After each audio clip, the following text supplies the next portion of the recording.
सबैजनालाई अरूबिटमा स्वागत छ। यो चाहिँ हाम्रो फ्रगको हार्ट हो अनि यहाँ चाहिँ के हुन्छ त भन्दाखेरि यो भेन्ट्रल साइडबाट हेर्ने हो भने यहाँ चाहिँ एउटा ट्रङ्कस आर्टेरियोसस हुन्छ। यसलाई हामी भन्छौँ ट्रङ्कस आर्टेरियोसस। अनि फ्रगको 3 च्याम्बर हुन्छ, right auricle, left auricle, ventricle. यो बनाएको त तपाईँहरूले बुझ्नुभयो होला होइन। अनि त्यसपछि यसलाई छुट्याउने यो कोरोनरी सल्कस अनि यिनीहरूलाई छुट्याउने यो इन्टर अरिकुलर ग्रुभ हो होइन। अनि त्यसपछि यो जुन यो ट्रङ्कस आर्टेरियोसस छ यसको चाहिँ के हुन्छ भन्दाखेरि यो चाहिँ 3टा भागमा डिभाइड भएको हुन्छ। यो भनेको चाहिँ एउटा चाहिँ क्यारोटिड आर्क हो, अर्को भनेको चाहिँ यो सिस्टमिक आर्क हो र अर्को भनेको चाहिँ हाम्रो के हुन्छ त पल्मोक्युटिनस आर्क हुन्छ है त। अनि यो जुन यो यिनीहरू आर्कहरू छन् नि यिनीहरू पनि केमा डिभाइड हुन्छन् त भन्दाखेरि चाहिँ यो आर्कहरू फेरि डिभाइड हुन्छन्।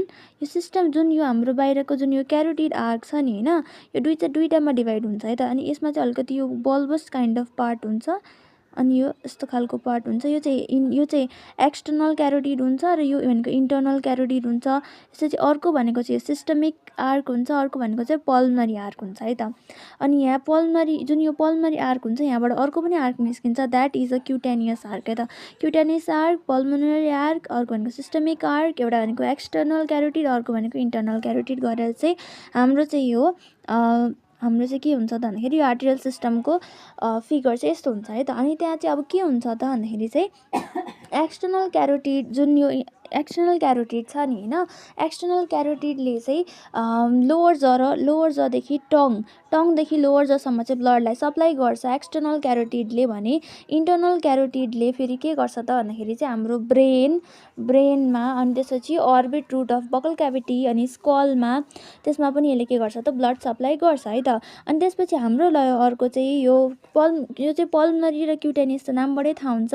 क्युटेनियस भनेको चाहिँ स्किनमा हुन्छ भने क्युटिन भनेको स्किन हो नि त। अनि पल्मनरी चाहिँ के हो त भन्दाखेरि पल्मनरीले चाहिँ लङ्समा पठाउँछ ब्लडलाई। यसरी चाहिँ हामीले यो अरू चाहिँ गरेन, एक्सटर्नल इन्टर्नल अनि त्यसपछि पल्मनरी अनि क्युटेनियस पनि कम्प्लिट भयो। तर हाम्रो यो जुन सिस्टमिक आर्क छ नि होइन, हाम्रो जुन यो सिस्टमिक आर्क छ यो चाहिँ यहाँबाट इलोङ्गेट गर्छ र यहाँबाट पनि यो साइडमा पनि त्यस्तै डिभिजन भएपछि इलोङ्गेट भएर आउँछ र यहाँ आएर यो मिसिएर चाहिँ डोर्सल आवर्टा बनाउँछ। र यता यो डिभिजन हुनुभन्दा अगाडि पनि यसले चाहिँ 3टा पार्टमा डिभाइड भइसकेको हुन्छ है त। यतापट्टि एउटा चाहिँ असिपिटो भर्टिबल आर्क हुन्छ, अर्को सबक्लेभियन अनि त्यसपछि अर्को ओइसोफेगस आर्क हुन्छ।